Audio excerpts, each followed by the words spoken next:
আজকে আমরা মনে করছি কোণঠাসা শেষ হয়ে যাবে। কিছুদিন আগে বলেছিল চুন চুনকার নিকাল দিঙ্গে, বলেছিল না? বেছে বেছে তাড়িয়ে দেব বলেছিল তো, ভয় পাচ্ছে, বলেছিল না? চুন চুনকার নিকাল দিঙ্গে। এমন করোনা ভাইরাস আল্লাহ দিল, যার পরিবর্তে যেই আমরা বার হচ্ছি পুলিশ দিয়ে বলছে ঢোক। বলে কোথায়? বলে বেরিয়ে যেতে বলবে, বলে আগে ঘরে ঢোক। কিছুদিন আগেই বললো বেরিয়ে যা, তারপরে যে আমরা রাস্তায় বার হচ্ছি বলছে আগে ঘরে ঢোক। ঘরে আল্লাহ ঢুকিয়েছিল না ঢোকায়নি? 1.5-2 বছর ঘরের ভিতরে আল্লাহ বলছে তোদের যেখানে শেষ ওখান থেকে আমি আল্লাহ আমার শুরু। একবার জোরে বলুন না সুবহান। বাইরে আমার আল্লাহ রাব্বুল আলামিন পৃথিবীতে বান্দা বান্দীদেরকে পাঠিয়েছে। আজ আমরা বড় শখের বান্দা বান্দি। আজ আল্লাহ রাব্বুল আলামিন বড় মায়া করে দয়া করে আল্লাহ রাব্বুল আলামিন পৃথিবীতে আমাদেরকে পাঠিয়েছেন। উদ্দেশ্য আছে না নাই? আছে না? অনলি ফর ওয়ান, একটাই উদ্দেশ্য, অন্য কোনো নাই। সেটি কি? ওয়ামা খালাকাতুল জিন্না ওয়াল ইনসা ইল্লা লিয়াবুদুন। আল্লাহু আকবার বলেন, জোরে বলেন আল্লাহু আকবার। আল্লাহর নাম নিলে খুশি হয় কে? রেগে যায় শয়তান। গুড, রেগে যায় হলো শয়তান। আমি যখনই অনেক আয়াতে কারিমা পড়বো, আমার পড়া যেই শেষ হবে, আমার যেন বলা না লাগে, আমার যেই বলা শেষ হবে সঙ্গে সঙ্গে আল্লাহর নাম ধরে ডাকতে হবে। পারবেন না? কারণ আল্লাহকে ডাকবেন, দেখবেন আপনার অন্তরে দুঃখ কষ্ট সব দূর করে দিতে পারে কে? আগে আবারও বলুন, আমাদের রবের নাম, মালিকের নাম, কুল কায়নাতের মালিকের নাম। বান্দা বান্দিরা যখন আল্লাহর নাম ধরে ডাকতে থাকে, আল্লাহ রাব্বুল আলামিন বড় খুশি হয়ে যায় বান্দা বান্দীদেরকে। তারা যখন বান্দা বান্দীরা আল্লাহর নাম ধরে ডাকতে থাকে, ফারিস্তাদেরকে ডেকে ডেকে দেখায়, ফারিস্তারা তোরা দেখ, নিষেধ করেছিলি বান্দা বান্দীদেরকে তৈরি করবেন না, এরা পৃথিবীতে যাবে, মারামারি করবে, কাটাকাটি করবে, হানাহানি করবে। দেখ না না, আমি আল্লাহ আমাকে রব বলে স্বীকার করেছি, আমি আল্লাহ আমাকে প্রভু বলে স্বীকার করেছি। ফারিস্তারা তোরা সাক্ষী থেকে যা, এই সমস্ত বান্দা বান্দির তামাম জিন্দিগির সমস্ত সগীরা গোনা খাতাগুলোকে আমি আল্লাহ তাআলা মাফ করে দিলাম। আল্লাহ রাব্বুল আমিন যখন খুশি হয়ে যায়, বান্দা বান্দীদের তামাম জিন্দেগির সমস্ত ছোট্ট ছোট্ট গোনা খাতা মাফ করতে থাকে। সুবহানাল্লাহ বলেন। আর বিনা তওবায় কবিরা গোনা মাফ হয় না। আজকের মাহফিল থেকে আমরা তওবা করে জীবনের জিন্দেগির সমস্ত কবিরা গোনা খাতাগুলোকেও মাফ চেয়ে নেব।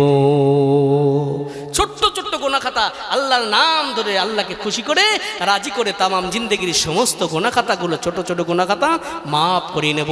আর তওবা করে জিন্দেগির বড় বড় গোনা খাতাগুলিকেও মাফ করিয়ে নেব। একবার জোরে বলুন না ইনশাআল্লাহ।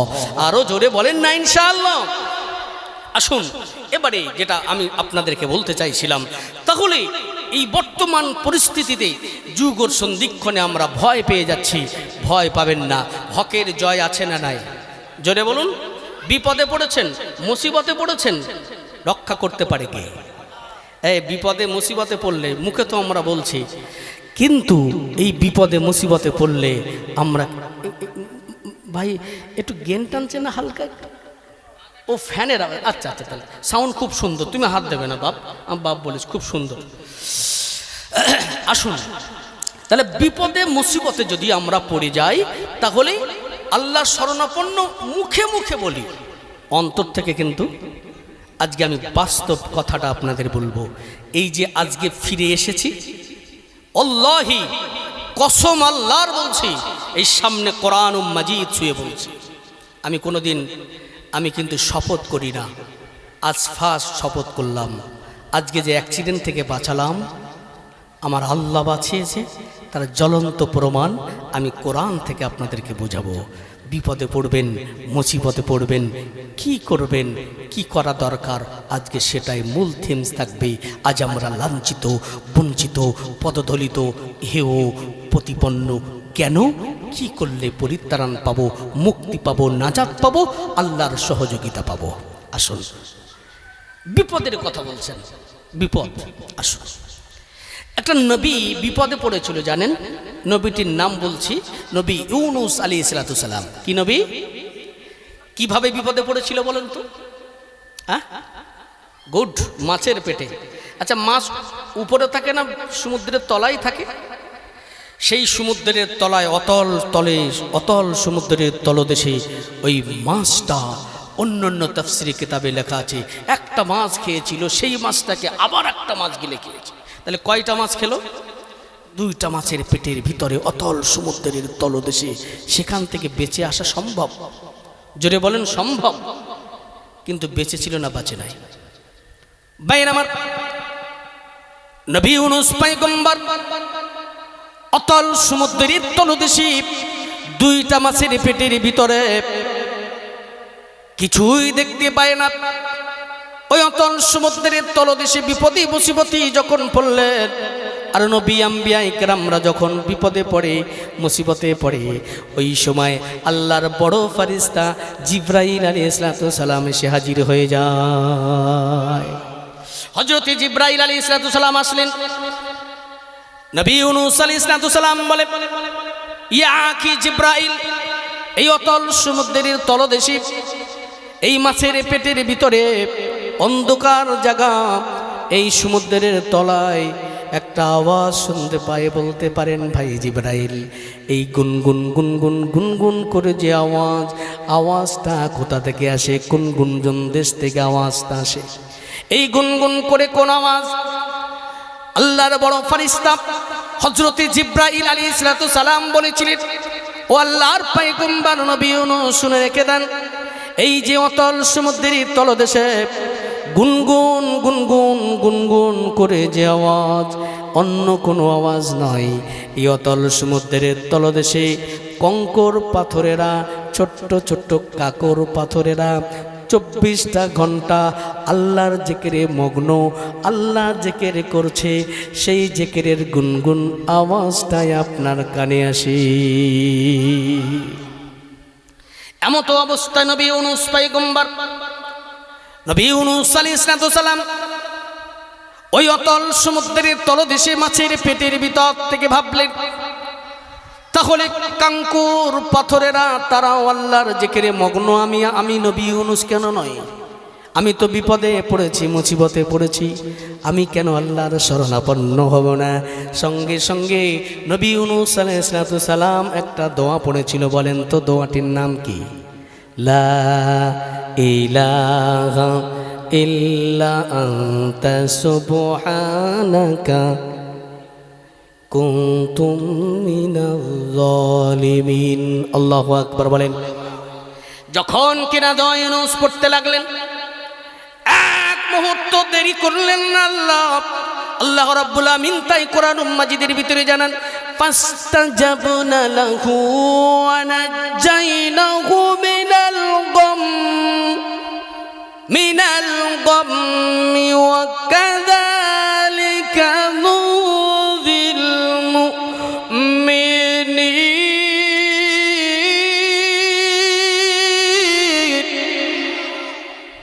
আল্লাহ রাব্বুল আমিন বলে, এই অতল সমুদ্রের তলদেশে মাছের পেটের ভিতর থেকে যখনই আমার পয়গম্বর ইউনূস আলাইহিস সালাম যখন কিনা আমাকে যখন শরণাপন্ন হলেন, আমি আল্লাহ আমার ডাক দিলেন, আমার শরণাপন্ন হলো, সঙ্গে সঙ্গে আমি আল্লাহ রাব্বুল আলামিন তার ডাকের সাড়া দিয়ে দিলাম। শুধু তাই নয়, আমি আল্লাহ রাব্বুল আমিন শুধু ডাকে সাড়া দিয়ে নাই, ফাস্তাজাবনা লাহু ওয়া নাজাইনাহু মিনাল গাম। আমি আল্লাহ রাব্বুল আলামিন শুধু তাই নয়, তার ডাকের সাড়া দিয়ে আমি চুপ করি নাই। ওই মুসিবত থেকে আমি আল্লাহ রাব্বুল আলামিন আমার পয়গম্বর নবী ইউনূসকে আমি উদ্ধার করেছি। এবার আপনাদের প্রশ্ন থাকতে পারে, হুজুর তাহলে তিনি তো নবী, তিনি পয়গম্বর বলে আল্লাহ তাকে উদ্ধার করেছেন, আমরা তো এই আপনার কিনা কি জায়গা যেন এটা ভুলে গেছে, খিদিরপুর এলাকার মানুষ। হ্যাঁ, আজ আমরা খেটে খাওয়া মানুষ, সর্বক্ষণ আল্লাহর জিকিরে মগ্ন থাকতে পারি না। আমরা এই করি তাই করি, আর আমার আল্লাহ কি আমাদের বিপদে থাকবে? এই প্রশ্ন আছে না? এই আছে না? নবী বলে তাই আল্লাহ বাঁচিয়েছে, আমাদের আল্লাহ বাঁচাবে কেন? আমরা তো নবী না। প্রশ্ন আছে না নাই? সোনার চাঁদ মানিকেরা, যুবক ভাইরা আসুন, আমার সোনা মানিকেরা আসুন, আমার বাপ বলেছে আসুন আসুন। অনেক কথা বলবো, তোমার দাঁড়িয়ে আছো বাপ, আসো, আমার বাপ বলেছে আসো আসো, বসো বসো, কি সুন্দর সোনা মানিক সব, আসো আসো, তোমাদের নিয়ে কথা বলবো, আসো বসো, আসো বসো, কি সুন্দর দেখো শুনছে সব, আসো। এই কষ্ট পাচ্ছেন নাকি আপনারা? এই আমার পরবর্তী বক্তা কারিমুল্লাহ জেহাদি ভাই এসেছে, একবারে দেখবেন দীপ্ত কণ্ঠে কথা বলে। ভাই এখনই আসবেন হয়তোবা, কারণ সময় তো আমার খুব বেশি নাই, জানি না কত সময় আপনারা আমাকে রাখবেন স্টেজে, তো যত সময় রাখছেন আমি চেষ্টা করব আপনাদেরকে কিছু একটা মুহূর্তে যেন বেকার না হয়ে যায়। তাই যদি অসুবিধা হয় বলবেন, বক্তা আছে এখনই আসবে, অসুবিধা হচ্ছে না তো? 2-10 মিনিট চলবে ইনশাআল্লাহ? চলবে চলবে, আলহামদুলিল্লাহ। আসুন, তাহলে প্রশ্ন যেটা আছে সেটি কি? তিনি বিপদ থেকে উদ্ধার করেছেন আল্লাহ কাকে? নবী বলে, পয়গম্বর বলে। আমরা সাধারণ মানুষ হুজুর আমরা কি করব? আছে না প্রশ্ন, আমরা কি করব? আল্লাহ রাব্বুল আমিন এই জায়গাতে আয়াতের ভিতরে শেষ অংশে আল্লাহ জানান, ওয়াকাযালিকা নুযিল মুমিনিন,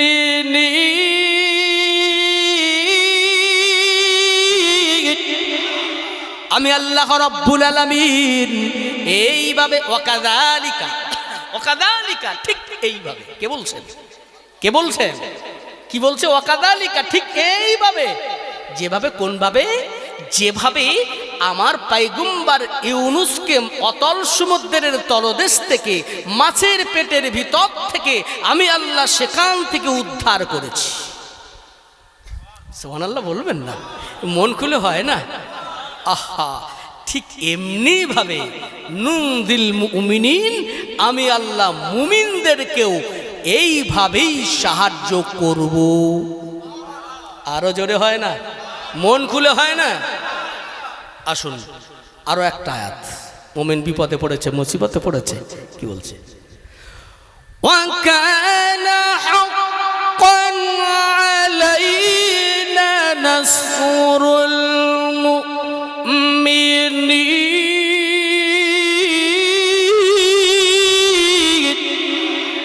ওয়াকানা হাক্কান আলাইনা। কে বলছেন? জোরে বলেন, আরো জোরে। বলছে আমি আল্লাহ আমার হক, ওয়াকানা হাক্কান আলাইনা, তাদের প্রতি আমার হক হয়ে যায়। কিসের হক? কিছু বলছেন বাবু? কি অসুবিধা হচ্ছে নাকি? ও আচ্ছা আচ্ছা, মাশাআল্লাহ। না আমি কানে লাগছে, অনেক সময় জোরে বললে আবার কানে লাগে তো। আসলে আমি যখন কোরআন পড়ি না, আমি বিশ্বাস করুন আমার ভিতরে আমি থাকতে পারি না। আমি খুব, আমার এত মায়া, এত মজা লাগে, এত মজা লাগে। আমি এই যে শরীর ব্যথা ব্যথা কিছু মনে হচ্ছে না, এটা বলতে পারেন আল্লাহর কোরআনের মুজিজা হতে পারে। আমি আস্তে আস্তে কথা বল, ফারুক ভাই জানে আমি কথা বলছিলাম আস্তে আস্তে না জোরে জোরে, যখন মোবাইলে কথা বলছিলাম আস্তে আস্তে, সারাদিন আস্তে আস্তে এই কোরআন পড়ছি। কোথা থেকে এই যে আবেগ, আল্লাহর রহম, এটা জানি না তো, একটু জোরে হয়ে যায়। যদি অসুবিধায় বলবেন তাহলে মাইক কমিয়ে দেবে, অসুবিধা হচ্ছে না তো? আলহামদুলিল্লাহ। আল্লাহ বলছে ওয়াকানা হাক্কান আলাইনা, আমি আল্লাহ আমার হক, হক মানে বোঝেন তো, দায়িত্ব, কর্তব্য, এটা আমি আল্লাহ আমার হক হয়ে যায়। কিসের? কিসের জন্যে? আলাইনা, তাদের প্রতি। কাদের প্রতি? নাসরুল, আল্লাহ ইঙ্গিত করছে। নাসারাই আনসুর, যারা আরবি বোঝেন গ্রামার বুঝতে সুবিধা হবে। নাসারাই আনসুর মানে সাহায্য করা। আল্লাহ কেন ইঙ্গিত করছে? কাদের? নাসরুল মুমিনিন, মুমিনদের জন্য। জোরে বলুন। মুমিনরা যেখানে বিপদে পড়ুক, যেখানেই মুসিবতে পড়ুক, আমি আল্লাহ জানাচ্ছি, শুনে রেখে দাও, ওয়াকানা হাক্কান আলাইনা, আমি আল্লাহ আমার হক মুমিনদের জন্য সাহায্য করা। আরো জোরে বলুন। এবার বলেন, হকের জয় আছে না নাই? বাতিলের ক্ষয়, হকের বাতিলের ক্ষয়। আসুন, এটা আমার উদাহরণ, আমাকে উদাহরণ দিলে বুঝতে পারবেন। তারপর আমি আবার আয়াতে কারিমার দিকে আসছি, কারণ তাফসীর মানে প্রত্যেকটা সেন্টেন্স, বাক্য, সেগুলো বুঝিয়ে বলা। তাই হয়তো কিছু প্রাসঙ্গিক, তবে যে উদাহরণ দিচ্ছি সেটা আমার উদাহরণ নয়, বড় বড় ওলামায়ে কেরামদের উদাহরণ দিচ্ছি। এখানে সাদৃশ্য দেওয়া হয়েছে হক আর বাতিল, সেটি হলো জিহ্বা আর দাঁত। যদি বলেন জিহ্বা আর দাঁত। আচ্ছা বলেন তো, জিহ্বা দলে ভারী না দাঁতে দলে ভারী? দাঁত না? দাঁত। দাঁত কিন্তু 32টা, জিহ্বা একটা। আমরা মনে মনে করছি আমরা তো সংখ্যা লঘু, আমরা কি সংখ্যালঘু, আমরা কম, আমরা বিপদে, আমরা মুসিবতে। এ মিয়া শুনে রেখে দাও, হকের পক্ষে যদি আমরা থাকতে পারি, শুনে রেখে দেন কি হবে। উদাহরণ দিলে তারপর আবার কোরআনের আয়াত দিয়ে আপনাদের সামঞ্জস্যটা বুঝিয়ে দিলে বুঝতে পারবেন। আমরা সংখ্যায় কম হলেও যারা আমাদের শত্রু পক্ষ যারা আছে, যারা আমাদের দিকে ঘৃণা করে, যারা আমাদেরকে কোণঠাসা করার চেষ্টা করে, যারা আমাদেরকে বিলুপ্ত করার চেষ্টা করে, যারা আমাদেরকে ভারতীয় নয় বলে তারা টার্গেট করে ডিলিট করে দেয়, যতই তুমি করো হকের পক্ষে আমি আপনাদেরকে বলে যাচ্ছি ইনশাআল্লাহ কেউ বেনাগরিক থাকবে না, থাকবে না। জোরে বলুন ইনশাআল্লাহ। এটা চক্রান্ত, ভোটগুলো সব ভাগ করে। যাই হোক, আমি সেদিকে যাচ্ছি না। শুধু আমার কম, আমার মানুষ, আমার এলাকার, আমার ভাই, আমি সবাইকে বলে যাই, হিন্দু মুসলিম জৈন খ্রিস্টান, আমি সবাইকে বলে যাচ্ছি, হিন্দুরা তারাও তো আমাদের ভাই না, কি বলেন? তারা আমাদের দাদা না? তাহলে আমাদের পার্শ্ববর্তীতে হলেও আমরা বলেছি শান্তি সম্প্রীতি আমরা বজায় রাখতে চাই। আগে আমি বলেছি, তো 16 দিকে যাচ্ছি না, যেহেতু সময় আমার সংক্ষেপ। তো একটুখানি আপনাদেরকে যেটা বলতে চাইছি, হকের পক্ষে যদি থাকতে পারি, কারণ কি জিহ্বার দাঁতের সাদৃশ্য দেওয়া হয়েছে। হকের পক্ষে দেখেন, জিহ্বা কিন্তু একা, এ হকের পক্ষে আছে, আর দাঁত এ কিন্তু 32 জন। এ মাঝখানে বেচারি জিহ্বা কি করে বলেন তো? হ্যাঁ, ও 16। আচ্ছা, দেখছি না, আমি প্রসঙ্গে আসলে আমি আবার বলছি। যেহেতু এই জায়গাতে দাঁত হলো শক্ত, নাম্বার 1, জিহ্বা নরম। দাঁত 32টা, জিহ্বা একটা। এই বেচারি জিহ্বা মাঝখানে শুধু উপকার করতেই থাকে, আর দাঁত কি করে? শুধু এর চতুর্দিকের কাজ হলো এক জায়গায় দাঁড়িয়ে থেকে হামানদিস্তার মতো শুধু স্থিত করে। মানে বুঝতে পারছেন তো? এক জায়গা থেকে থিত করছে, এক জায়গা থেকে থিত করছে, গোড়ায় বসে কি করছে? বুঝতে পারেন না? আমি সব কথা মাইকে বলতে পারবো না, শুধু আপনাদের বুঝে নিতে হবে। কারণ এর দাঁত কিন্তু মাড়ি, জিহ্বা কোথায় যাবে? সামনে যাবে, কোদাল দাঁত বড় বড়। ডান দিকে যাবে, মাড়ির দাঁত কি মোটা মোটা মোটা মোটা। বুঝতে পারছেন না? পারেন না? মোটা মোটা মাড়ির দাঁত। উল্টে যাবে, তাও হবে না। তাহলে কি করবে বেচারি? এই জিহ্বা শুধু করে কি, খানিক এই জিহ্বার কাজ হলো শুধু খাবার নিয়ে যতক্ষণ না দাঁতের কাছে দেবে তত সময় কিন্তু দাঁত এর কাজ নেই, এ খেতে পারবে না, এ চাবাতে পারবে না। পারবে? ও শুধু এক জায়গায় আছে, তোমরা শুধু দাও দাও, শুধু দাও, আমার দাও। হচ্ছে না? হয় না? জোরে বলেন। বাস্তবের সঙ্গে আমি কিছু কথা, ভুল আমার হলে বলবেন, হুজুর ভুল বলছেন। বিশ্বাস করুন, আমাদেরকে বুঝে নিতে হবে, আমাদের বুঝতে হবে। আমাদের ফুটবল হলে হবে না, তেজপাতা হলে হবে না। কথা বুঝতে পারেন না? পারেন। তাহলে এই জায়গায় দাঁত কি করছে? দাঁতের কাজ খাবার জিহ্বা নিয়ে দাঁতের কাছে দিচ্ছে, তারপরে দাঁত হামানদিস্তার মতো থিত করছে। আবার ওই খাবার দিয়ে আসতে একটু দেরি হলে দাঁত কামড়ে দেয় না, ছেড়ে দেয়? ও কিন্তু ঠিক কামড়ে দেবে, ছাড়বে না। আবার দেখেন, গোস্ত খায়, যারা পান খায়, খাবার খেতে যে দাঁতের ভিতরে যে ফাঁকা আছে একটু এটা ওটা ঢুকে যায় কি যায় না? গোস্তের টুকরা দাঁতের ভিতরে যায়। তারপরে কি আপনার সুবারি পান খেতে খেতে একটু দাঁতের ভিতরে যায়, যায় না? যায়। তো আমরা খানিকক্ষণ চেষ্টা করি, সুতো দিয়ে এটা দিয়ে খিলেন দিয়ে একটু চেষ্টা করি, নিমের এটা সেটা দিয়ে চেষ্টা করি, তো বার হলো না। তো কি করবে, চেষ্টা করলাম, বার হলো না, তো আমরা ভুলে যাই, মাঝে মাঝে আমরা ছেড়েই দিই। কিন্তু একজনের মনে থাকে, ওই দেখেছেন বাপজিটি, ওই জন্য বলে গো আগেকার মানুষ পূর্ণ চালে ভাতে বাড়ে না বাড়ে না? আগেকার মানুষ সব আহা মুরব্বীদের সম্মান করবে। যুবক ভাইয়েরা, মুরব্বীদের সম্মান করবে, কারণ মুরব্বীরা এরা আগেকার মসজিদগুলো ছিল সব কাঁচা, আর ইমান ছিল সব কি, আর মসজিদ হয়েছে এখন পাকা, ইমান কাঁচা। শুধু আমাদের শুধু কাঁচা, চায়না মেহেন্দির মতো। কিসের মতো? সকালে দেবে তো সন্ধ্যায় সাদা, আর মেহেন্দি রং লাতি হ্যাঁ পিস জানে কি বাদ। মেহেন্দি পাতা তখন রং দেয় যখন তাকে বাটা হয়, যত বাটবে তত লাল, তত লাল, তত রং। কথা বুঝতে পারলেন না? সাহাবায়ে কেরামদের দিকে দেখুন, আগেকার বাপজির দিকে লক্ষ্য করে দেখুন না, নামাজ পড়তে যেত 1 কিলোমিটার দূরে হেঁটে হেঁটে নামাজ পড়তে যেত। 2 কিলোমিটার দূরে মসজিদ ছিল, কথা বলেন ঠিক কিনা? আর এখন মসজিদ একেবারে বাড়ির উঠোনে, এই মসজিদ এই আছে না নাই? তাহলে কত সহজে। তাহলে চায়না মেহেন্দি কেন বললাম? সকালে দেবেন, সন্ধ্যা পর্যন্ত হাতে একটু সাবান টাবান লাগলে উঠে শেষ। কিন্তু পাতা বাঁটা মেহেন্দি দেবেন, ও লাল নখ যত সময় থাকবে লাল তত সময় থেকে যাবে। তাই মেহেন্দি রং লাতি খায় পিস জানে কি বাত, মেহেন্দি পাতা তখন রং দেয় ওকে পেশার পরে। তাই যত আঘাত যত যায় আসবে, যদি দাঁড়িয়ে থাকতে পারেন তবে আপনি প্রকৃতপক্ষে আপনি ঈমানওয়ালা হিসাবে দাঁড়িয়ে যাবেন।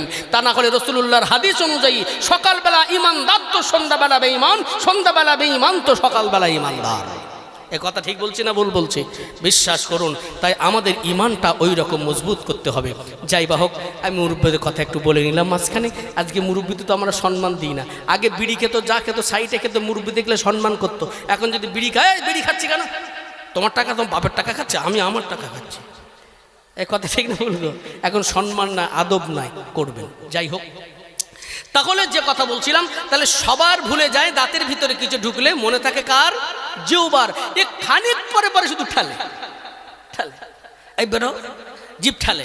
যত সময় না বার হবে, গোস্তের টুকরা বা সুপারি যাই হোক, শুধু ঠালে, বার হ, এই বার হ, শুধু চেষ্টা করে যায়। শুধু যতক্ষণ না সেটা বার হচ্ছে, সে একদিন হোক 2 দিন হোক, শুধু ঠেলতেই থাকে। তাহলে উপকার করে না অপকার করে? উপকার করে। কিন্তু এই জিহ্বা মাঝে মাঝে একটু দাঁতের কাছে গেলেই, উল্টো পাল্টা হয়ে গেলেই এ ছেড়ে দেয় না, দাঁত কিন্তু কামড়ে দেয়। বলুন, যত মানুষ আছে, বাপজি আপনার সব দাঁত আছে? দেখেন এটি এরকম করেন, ওই দেখেন শুধু একটা, ওই শুধু একটা আছে, আর নাই। আর জিহ্বা আছে কেন? দাঁত তো 32টা, শক্ত নেই কেন? ও তো দাঁতে থাকার কথা। 32টা দাঁত শক্ত, কত শক্ত, ভাঙা যায় না। আর জিহ্বা নরম, জিহ্বা কিন্তু ঠিকই আছে। ও দাঁত একটা একটা করে খান খান হয়ে শেষ হয়ে যায়। ও শ্মশান কবর পর্যন্ত জিহ্বা পৌঁছে যায়, দাঁত থাকে না।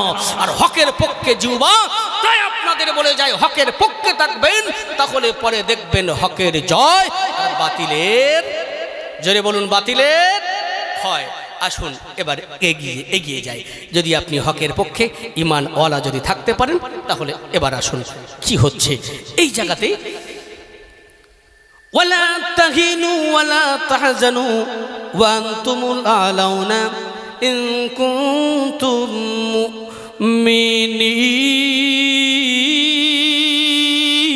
মুমিনিন। যদি বলেন আল্লাহু আকবার। ওয়ালা তাহিনু ওয়ালা তাহজানু ওয়া আনতুমুল আলাউনা ইন কুনতুম মুমিনিন। মুমিন যদি হয়ে যেতে পারো, মুমিন যদি হতে পারো, তাহলে পরে জেনে রেখে দাও, যেখানে বিপদে মুসিবতে যাই হোক না কেন, জয় তোমাদের আসবেই আসবে। এ কথা কার? রবের কথা। আর যদি আপনি এইভাবে থাকতে পারেন, তাহলে করে আল্লাহ রাব্বুল আমিন আমাদেরকে যদি শুধু রবকে রব বলে যদি আমরা মেনে নিতে পারি, মালিক বলে যদি আমরা স্বীকার করে নিতে পারি, রবকে যদি আমরা বেছে নিতে পারি, বিপদ মুসিবত সঙ্গে সঙ্গে শরণাপন্ন হতে হবে কার? কার উপরে? আল্লাহর উপরে। যদি আমরা থাকতে পারি, যদি ঈমান থাকে তাহলে কি হবে, ঈমান যদি না থাকে কি হবে, দুইটা একটু ডিফারেন্সটা আপনাদেরকে বুঝিয়ে দেব। কারণ হলো, আপনি যে একটু আগেই যেটা বলছিলাম ওয়ার্ল্ড নিয়ে, বিশ্ব নিয়ে, আজ আমরা সংখ্যালঘু। আপনি তাকিয়ে দেখুন ওয়ার্ল্ডের দিকে, বলেন তো দেখি এখন সারা বিশ্বে টোটাল দেশ কয়টি? দেশ কয়টি বলতে পারেন? হ্যাঁ জানেন না? না, 195, 95 ধরেন আপনি। যুক্তরাষ্ট্র কিছু শর্ট হয়েছে, বেড়েছে, আমি 195 ধরি। মুসলিম রাষ্ট্র কয়টি জানেন? হ্যাঁ 57টা শুধু মুসলিম রাষ্ট্র। আর ভুলভাবে নেবেন না, হিন্দু রাষ্ট্র কয়টি? কয়টি? একটাও নেই। আমি চ্যালেঞ্জ করছি আপনাদেরকে, জানেন না হয়তো বা আপনারা। না না, হিন্দু রাষ্ট্র, হিন্দু যেমন মুসলিম রাষ্ট্র বললাম 57টি, এরকম হিন্দু রাষ্ট্র কয়টি? একটাও নেই। নেপাল ছিল, সে এখন সেটা আর নেই, শুধু একটাই ছিল। কোনটা? নেপাল, সেটা নেই। সেখানে 80% সেখানে হিন্দু, কিন্তু হিন্দু রাষ্ট্র আর নেই। আর 79-80% আমাদের ভারতবর্ষ, টোটাল হিসাব যেটা বলছে। তাহলে আপনি বলুন, তাহলে হিন্দু রাষ্ট্র একটাও নেই, তাহলে আমাদের মুসলিম রাষ্ট্র 57টা। তাহলে আমাদের জায়গা আছে না নাই? তাহলে আমাদের ভয় দেখাও কেন? আমরা দাঙ্গা করতে চাই না, আমরা শান্তি চাই। কারণ এই ভারতবর্ষ 1947 সালে যেদিন এই ভারতবর্ষ ভাগ হয়েছিল, সেই সময় আমাদের পূর্বপুরুষ যারা ছিল, সেই পূর্বপুরুষেরাও তারা কিন্তু বেছে নিতে পারত পাকিস্তান, বেছে নিতে পারত বাংলাদেশ, বেছে নিতে পারত আপনার কিনা সৌদি আরব, বিভিন্ন জায়গায় চলে যেতে পারত, কিন্তু চলে যায় নাই। কারণ তারা বলেছিল এই ভারতবর্ষে জন্মেছি মোরা, থাকতে চাই এই ভারতেই মোদের ঠাই, অতএব এই জায়গায় থাকতে চাই, এখানে ছিলাম, এখানে আছি, এখানে থাকবো। তাহলে আমরা মুসলমান, আমরা কিন্তু এখানে বাই চান্স মুসলমান নয়, আমরা বাই চয়েস মুসলমান। সুবহানাল্লাহ বলেন। এখানে আমরা হিন্দু মুসলিম মোরা এক বিনতে দুইটি কুসুম, হিন্দু মুসলমান, মুসলিম তার নয়নমণি, হিন্দু তাহার প্রাণ। আমরা সেই বিশ্বাসে বিশ্বাসী। কারণ আমাদের কাজী নজরুল ইসলাম, রবি ঠাকুর যেভাবে করে গেছিল, শান্তি সম্প্রীতি বজায় রাখার চেষ্টা চালিয়েছিল, তাই আজও আমরা শান্তি সম্প্রীতিভাবে এখানে থাকতে চাই। তাহলে আমাদেরকে শুধু একটা জায়গায় সংখ্যালঘু দেখিও না, তুমি ওয়ার্ল্ডের দিকে তাকাও না। আজকে খনিজ পদার্থ যেটা পাওয়া যায়, আজকে গ্যাসের দাম আকাশ চুম্বি। আমি গত পরশু দিনে ঘটনা, বোম্বাই থেকে মানুষ কাজ করতে করতে চলে আসছে, কি খবর বলছে, এখানে গ্যাস পাওয়া যাচ্ছে না, 42-4400 টাকা করে গ্যাস বলছে। কত টাকা এক ট্যাঙ্কি গ্যাস? কত টাকা? 42-44, মানে 4200-400 টাকা করে এখন বর্তমানে। এদিকে আমাদের মনে কত আমি জানি না, এদিকে কত এখন? না ওটা না, যেটা ওই সবার তো নামে উঠছে না, 1700, 1800, 2200 টাকা। বলেন এই যে খনিজ পদার্থ তেল কোন দেশ থেকে আসে? সেটা কি দেশ? সেটা কিসের দেশ? তা সুবহানাল্লাহ বলবেন না? তাহলে গণনার দিক দিয়ে দেখি একটু আমরা কি খুব নগণ্য? বলেন তো দেখি, বর্তমানে ওয়ার্ল্ডের দিকে আপনি তাকিয়ে বলেন তো, এখন বিশ্বে আমি মানুষ হিসেবে বলছি, কয়শো কোটি মানুষ বাস করছে জানেন? টোটাল ওয়ার্ল্ড, আমি বিশ্বের কথা বলছি, অত হিসাব নেই, শুনে রেখে দেন। তাহলে 800 কোটির বেশি, 800 কোটি সামথিং কিছু বেশি। তাহলে আমি 800 কোটি ধরি, তাহলে এর ভিতরে কয়শো কোটি মুসলিম শুধু জানেন? তাও জানেন না? শুনে নেন, 200 কোটির উপরে। সুবহানাল্লাহ বলবেন না? মানে ভাবেন 200 কোটির উপরে শুধু মুসলমান। এবার তারপরে আপনার এদিকে খ্রিস্টান আছে, আপনার বৌদ্ধ আছে, বিভিন্ন সব ভাগ আছে। তাহলে শুধু মুসলিম হিসেবে 200-র অধিক। তাহলে গণনার দিক দিয়েও আমরা নগণ্য না। সুবহানাল্লাহ বলবেন না? এই ভয় পান নাকি আপনারা? ভয় পাবেন না। ভয় পাবেন কার? শুধু হকের ওপরে থাকবেন, শান্তি সম্প্রীতি বজায় রাখবেন, সঠিক পথে থাকবেন, আমাদের বাঁচাবেন কে? কারণ ওয়াকানা হাক্কান আলাইনা নাসরুল মুমিনিন। মুমিন যদি হয়ে যেতে পারেন, আমি কোন দিকে যাব, কোন কথা বলবো? সমাজের কথা যদি বলি, আজকে সমাজটা শেষ করছে যুবক ছেলেরা, যুবক ভাইয়েরা আজকে বিভিন্ন দিকে বিভ্রান্ত হয়ে চলে যাচ্ছে। আমি যুবক ভাইদের বলে যাই, ও আমার যুবক ভাইয়েরা শুনে রেখে দাও, ও আমার নওজোয়ান তরুণেরা, তোমরাই পারো সমাজটাকে পরিবর্তন করতে। কারণ আল্লাহর আরশের নিচে যা 7 শ্রেণীর ব্যক্তির স্থান পাবে, 2 নম্বরে যুবকরা পাবে। সুবহানাল্লাহ বলেন। আর যুবকদের নবীজি পছন্দ করতেন, নবীজি যুবকদের বেশি ভালোবাসতেন। তাই আমি আব্দুল্লাহ ইল মারুফ, আমিও যুবকদের ভালোবাসি। তাই যুবকদের বলে যাই, তোমাদের দায়িত্ব নিতে হবে, তোমাদের কাঁধে তুলে নিতে হবে সমাজ দায়িত্ব, তোমাদেরকে এগিয়ে আসতে হবে। তোমরা ছোট ছোট পাড়াতে পাড়াতে, গ্রামে গ্রামে তোমরা একটা ইউনিটি তৈরি করো, যে ইউনিটির মাধ্যম দিয়ে খারাপিগুলো দূর করতে হবে।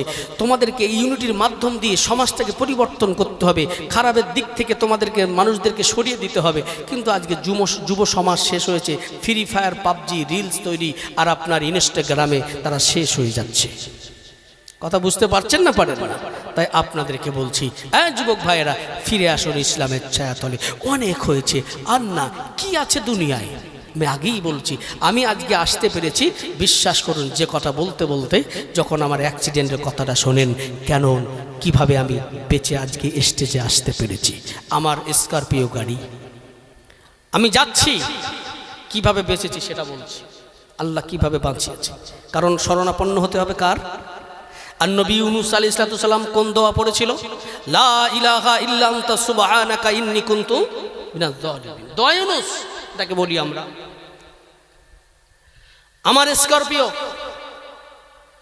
সামনে বিশাল গাড়ি আমার 70-80 স্পিড, ফাঁকা বাসন্তী হাইওয়ে, রাজবাড়ি পার হচ্ছে।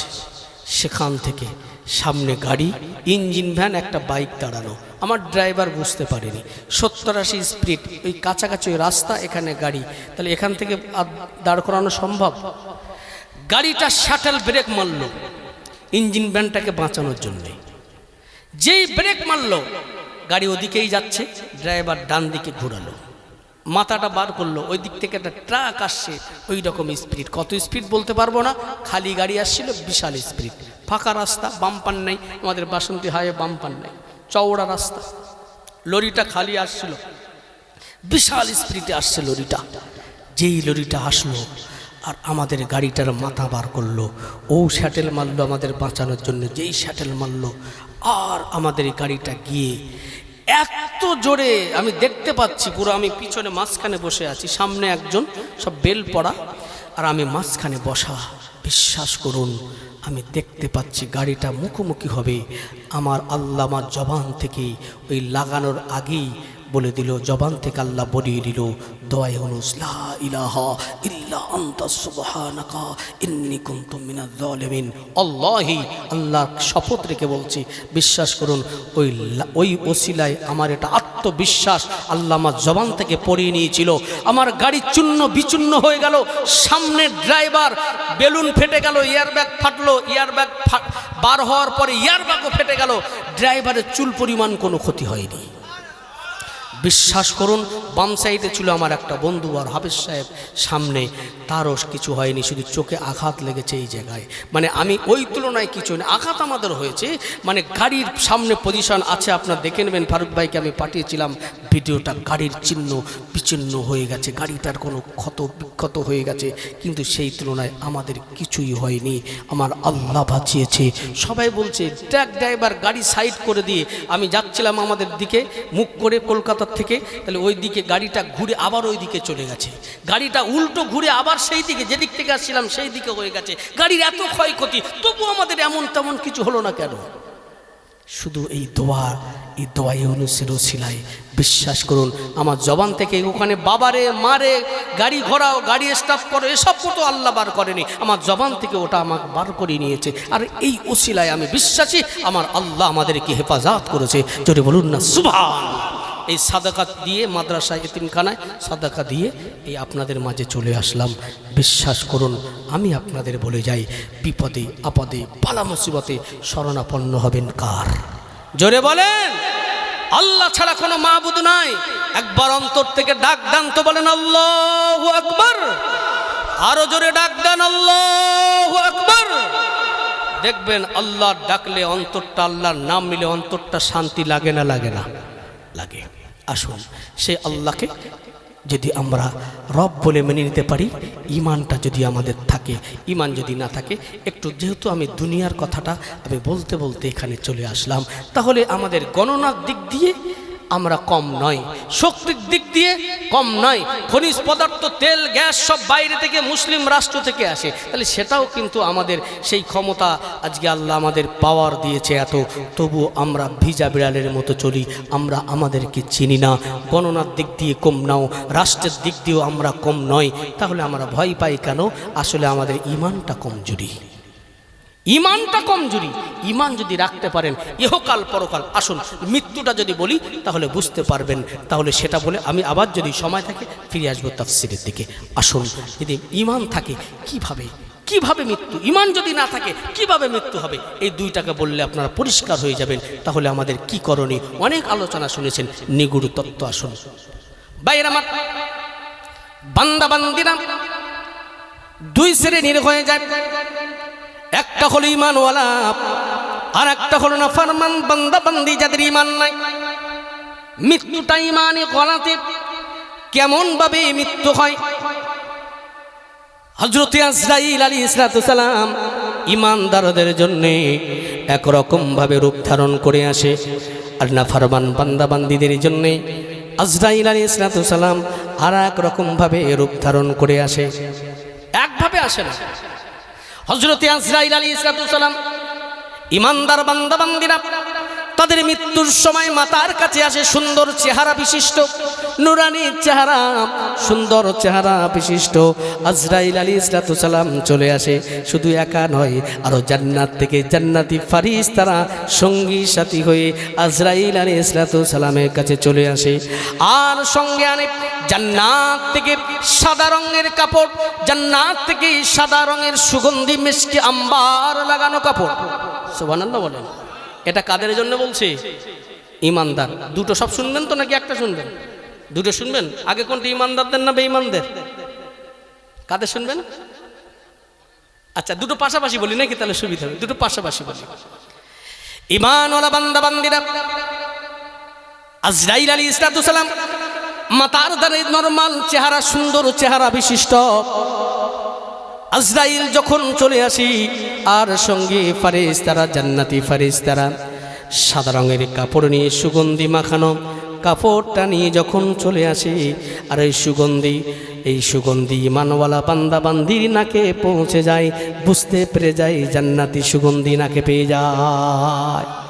আজরাইল আলাইহিস সালাম আসার পরে, কারণ মুমিন বান্দা বান্দিরা মৃত্যুর থেকে 40 দিন পূর্বে তারা বুঝতে পেরে যায়।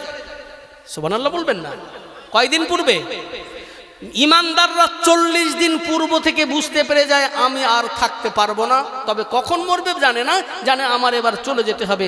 অন্তরে ধাক্কালে অনেকে দেখবেন, আমার বাপজি, বয়স্ক বাপজি যারা ছিল, একটু মনে করে দেখুন, দাদু নানা যাদের আমাদের ছিল, দেখবেন মৃত্যুর আগে, কয়েকদিন আগে কিন্তু বলেছে, দেখ বাবা, আমি মনে হয় বেশি দিন হব না, আমার ছোট মেয়েটা একটু খবর দে না, একটু ছোট মেয়েটা দেখবো।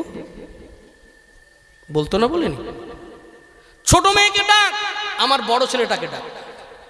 বড় ছেলে ছোট ছেলে তাকে ডাকা হতো, ছোট ছেলে বড় ছেলে আসতো। তারপর আমি মারা যাওয়ার সময়, আমি মারা গেলে আমার অন্তত পক্ষে আমি মারা যাওয়ার পরে অমুক মাওলানাকে নিয়ে আসবি, তাকে নিয়ে জানাজাটা পড়াবে। আলহামদুলিল্লাহ। তাহলে আমার সময় শেষ, 9টা বেজে 17 মিনিট হয়ে গেছে। বিদায় নেওয়া লাগবে, বিদায় নিতে হবে। কারণ যেহেতু বক্তা চলে আসার পরে আলোচনা করা সেটা বিয়াদবি। আমার ছোট ভাই কারিমুল্লাহ বহু দূর থেকে আপনাদের মাঝে এসেছে, তার সুন্দর কথা, কোরআন হাদিসের বাণী আপনাদের মাঝে ছড়িয়ে দেবেন। আমার অসমাপ্ত বক্তব্য এখানেই শেষ করছি। ভালো থাকবেন, সুস্থ থাকবেন, চেষ্টা করবেন শান্তি সম্প্রীতি বজায় রাখার, আর ঈমানটা মজবুত করে ধরে রাখার। তাহলে ইহকালে মুক্তি নাজাত পাবেন। বিপদে মুসিবতে পড়লে সাহায্য করবে কে? জোরে বলেন। ঈমানওয়ালা হয়ে যান, আদা ঈমানওয়ালা হয়ে কাজ নেই। কামে মুসলমান হতে হবে, নামে মুসলমান হয়ে লাভ নেই। মসজিদ পরিপূর্ণ করেন, মসজিদ আবাদ করেন। যুবক ভাইদের বলবো, ইসলামের ছায়াতলে চলে এসে ফ্রি ফায়ার পাবজি সব দূরে সরিয়ে রেখে ইসলামের ছায়াতলে চলে আসুন। মুরব্বী বাপজিদের বলবো, অনেক হয়েছে, আর নয়। বাড়িতে নামাজ নয়, জামাতের সঙ্গে নামাজটা আদায় করুন। বিদায় নিলাম। আসসালামু আলাইকুম রহমতুল্লাহি ওয়া বারাকাতুহু। সকলে আমাকে একটু সালাম দেন। একটা করে যদি খুলে খুলে আপনাকে আমি বলি, এই শ্লোকগুলো যদি আপনারা শোনেন অবাক হয়ে যাবেন। আমরা আমাদের ধর্মগুলো আমরা বুঝতে পারি না, জানতে পারি না। যদি আমার ধর্মের কথা বলি, বলেন তো দেখি। আমি কিন্তু সাবজেক্ট শুরু করছি, কারণ এখন মানুষ আসছে, তাই আমি আলোচনাটা আস্তে আস্তে করে আমি জায়গায় আনার চেষ্টা করছি। রাগ করছেন নাকি আপনারা? বিশ্বাস করুন, আমি শুধু চাই মেসেজগুলো এখন এই মুহূর্তে দরকার। আমাদের ধর্ম সম্পর্কে জানতে হবে। শান্তি আজকে কেন নাই? আজকে কেন আমরা লাঞ্ছিত, বঞ্চিত, পদদলিত, হেয় প্রতিপন্ন? আজকে শান্তি সম্প্রীতি যদি নষ্ট হয়, সেই দেশ, সেই রাজ্য, সেই এলাকা কখনো কোনোদিন সেই উন্নতি করতে পারবে না। সে সব সময় তারা পিছিয়ে যাবে। আচ্ছা বলেন তো, আমাদের ধর্মের নাম কি? একটু চিল্লায় বলেন তো, আমাদের ধর্মের নাম ইসলাম। মানে কি? ইসলাম মানে শান্তি। তাহলে হচ্ছে কেন এত অশান্তি? ইসলাম মানে শুধু শান্তি বলে চলে যায়, গবেষণা করেন না, এগুলো ভাবতে হবে। জানতে হবে। বিশ্বাস করুন, একটু শুনে নেন, গবেষণা আসুন। ইসলাম যদি আমি ইংলিশ ওয়ার্ল্ড, যেহেতু আমি এখন ওয়ার্ল্ড নিয়ে কথা বলবো, বিশ্ব নিয়ে কথা বলবো, তো একটু ইংলিশে আসুন। ইসলাম যদি ইংলিশে দেখি 5টি অক্ষর দাঁড়িয়ে ইসলাম, ISLAM। কয়টি অক্ষর? 5টি। আই ফর মাই সেলফ আমি করি, তারপরে এস ফর স্যান্ডার, আত্মসমর্পণ, তারপরে হলো এল ফর লজ, বিধানসমূহ। এখানে ল বলা হয়নি, যারা শিক্ষিত ভাই আছে আমার সঙ্গে একমত হবেন। এখানে লজ মানে কি? ল মানে হলো বিধান, লজ এস যুক্ত লজ, বিধানসমূহ। কোন বিধানসমূহ? এখনো 2টি অক্ষর আছে, A আর M। A ফর আল্লাহ, তারপর হলো M ফর মুহাম্মদ সাল্লাল্লাহু আলাইহি সাল্লাম। Full sentence, I surrender to the laws of Allah and Muhammad সাল্লাল্লাহু আলাইহি সাল্লাম। একবার চিল্লে বলুন না সুবহানাল্লাহ। কলেমা, আমি আত্মসমর্পণ করি ওই বিধানসমূহের উপরে, আল্লাহ এবং রাসূলের। আচ্ছা বলেন তো, আমরা মুসলমান, আমাদের কলেমাটা একটু বলে নিই, একটু শিখে নিই। আচ্ছা বলেন তো, আমার মনে হয় 90% মানুষ আমরা কলেমা ভালো করে মুখস্থ করতে পারিনি, এখন উচ্চারণও করতে পারি না। একটু বলেন তো দেখি আমার সঙ্গে কলেমাটা। লা ইলাহা, হয়নি, কলেমাই হয়নি। লা ইলাহা ইল্লাল্লাহ বলছেন, ইল্লাল্লাহ হবে না, কি হবে? ইল্লাল্লাহ। ল কেন হবে আর লা কেন হবে না? যেহেতু আমার পাশেই বসা আমার খুব মহব্বতের তরিকুল ভাই, বিশ্বাস হয়তো খুব আনন্দ প্রিয় মানুষ, মানে সাদা সিধে মানুষ, ঘোর পেশ নেই, বহুদিনের ছোট্টবেলার সাথী, খুব ভালোবাসি। বিশ্বাস করুন, এই মাদ্রাসায় যারা গেছে এখন তো এই মাদ্রাসায় তাদের দাম নেই। এই দেখেন, আমি তাফসির খুলে বসে আছি, কোরআন খুলে বসে আমি আলোচনা করব, কিন্তু সেই পরিবেশ এখন আসেনি বলে আমি শুরু করিনি। এগুলো আমাদের প্রাথমিক, আমাদের দরকার। আমি কিন্তু ভিত দিচ্ছি, এখন কি করছি? ভিত কিন্তু মজবুত হতে হবে, হবে না? যেহেতু আমাদের মূল ভিত কয়টি?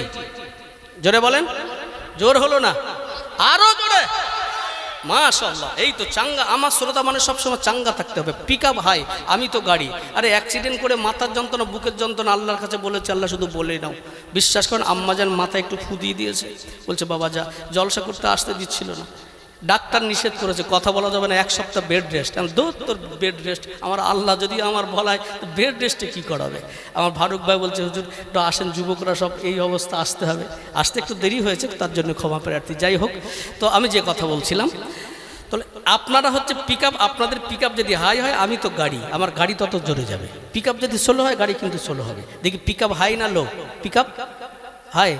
দেখি নারে তাকবীর, মাশাআল্লাহ, নারে তাকবীর। আসুন, তাহলে মূল ভিত ইসলামের হলো 5টি। নাম্বার 1, একটা নাম্বার 1, সেটি কি? কলেমা। তাই একটু কলেমাটা আপনাদেরকে শুনিয়ে দিই, তাই আপনাদেরকে শোনাচ্ছি। আপনারা বলেন লা ইলাহা ইল্লাল্লাহ, আমি বললাম না লা ইলাহা ইল্লাল্লাহ। ল কেন হবে, লা কেন হবে না? আল্লাহ শব্দ ডাইনে যখন জবর কিংবা পেশ থাকবে, ওই জায়গাটাকে কোর করে পড়তে হয়, গালটা গোল করে বলতে হয়। গালটা কি করতে হবে? গোল। যেমন লা হয়, কখনো কখনো লা হয় যখন আল্লাহ শব্দ ডাইনে জের থাকে, যেমন বিল্লা, তিল্লা, মিল্লা, তখন হবে লা। যেহেতু ডাইনে জের আছে, এখানে ডাইনে আছে জবর, তাহলে হবে ইল্লাল। গালটা গোল করেন, ইল্লাল ল, ইল্লাল ল, ইল্লাল ল।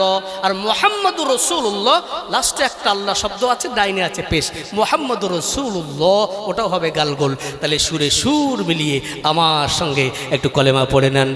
লা ইলাহা ইল্লাল্লাহ, লা ইলাহা ইল্লাল্লাহ, লা ইলাহা ইল্লাল্লাহু মুহাম্মাদুর রাসূলুল্লাহ sallallahu alaihi wasallam.